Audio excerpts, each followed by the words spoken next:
Ano ba yung urgent news mo? Talagang pinapunta mo pa ako dito. Nakausap ka na ba ng mama mo? Tungkol po saan? Kasi meron akong nabalitaan. Huwag ka sanang mabigla, ha? Nabalitaan ko na pinapatulog na ng mama mo sa bahay ang boyfriend niya. Natutulog yung lalaki? Sa kwarto ni Mama? Eh, syempre, alangan naman sa kwarto mo. Ibig mo sabihin? Yes. Yes, Katya. Full-time na ang paglalandi ng mama mo. Kinakarir niya ang pagiging pokpok. Yes, Katya. As of now, officially, nanlalalaki na ang mama mo.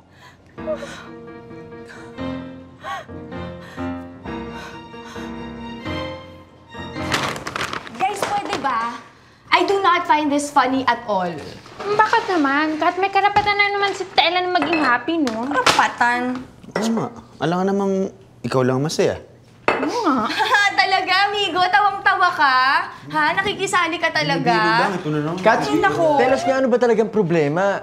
Kung totoong nakikipag-date si mama mo, anong problema doon? Di ba, bro? Anong problema doon? Eh, okay nga lang nakikipag-date, sige. Eh, yung natutulog sa bahay namin, okay ba yun?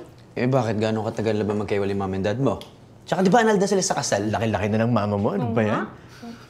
Una, sino ba tong lalaki na to bigla-biglang pumapasok sa buhay namin? Hindi ko nga siya kilala. Kasi mo in love lang.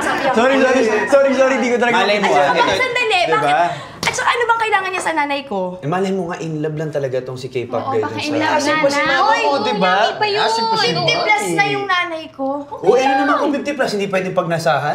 Pwede, Oh my God, Nigo! Nakakadiri ka! Nakakadiri ka! Ayoko na kayong mausap! Uy, Ikaw ka ba? Ay! Wala dito mama mo. Lumabas. Kasama si Mr. Kim. Mr. Kim?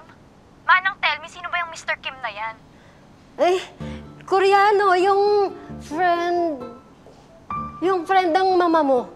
At kailan pa siya naging friend ng mama ko? Eh, kamakailan lang. Talaga bang pinapatulog niya yung lalaki dyan sa bahay? Sometimes. Eh, kung minsan nga, maghapon dito sa bahay si Mr. Kim. Pag hindi sila lumalabas, lalo na pag weekends. Ano? O ano, balik na tayo sa office? Sandali. Wala pa ako sa sarili ko. Burn, gusto kong pumatay ng tao. Tiki, huwag kang maingay na nandito kami, ha? Sige, ma'am. Asan na si ma'am? Ha? Bilisan niyo, ha? What are we doing here pa? Bakit hindi mo nalang kausapin at puntahan ng mami mo? Pwede quiet ka na lang dyan. Hindi pa nga kami speaking terms. Ulit naman ito eh. Cha-cha-cha-cha. Ha, ha, cha. Yeah! Oh my God! Anong nangyari kay tita? Okay, pakilinis mo yung aking kwarto. Pagkatapos, spray mo ng maraming pabango and then umorder ka ng maraming scented candles. Okay. Oh, sige. Bye.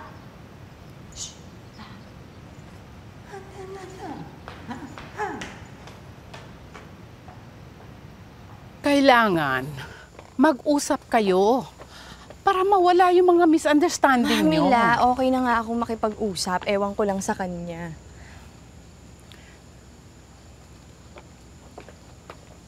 Ito. Bumili ba ng bagong kotse si Mami? Ate Fene? Andyan ba si Ella? Oh. Kaninong kotse to? Nandyan ba yung lalaki? Oo po. Nasaan na, Mami? Kasama nung lalaki sa loob ng kwarto ni Ella, ha? Ano? Teka, Kat! Sama ko dyan! Kim.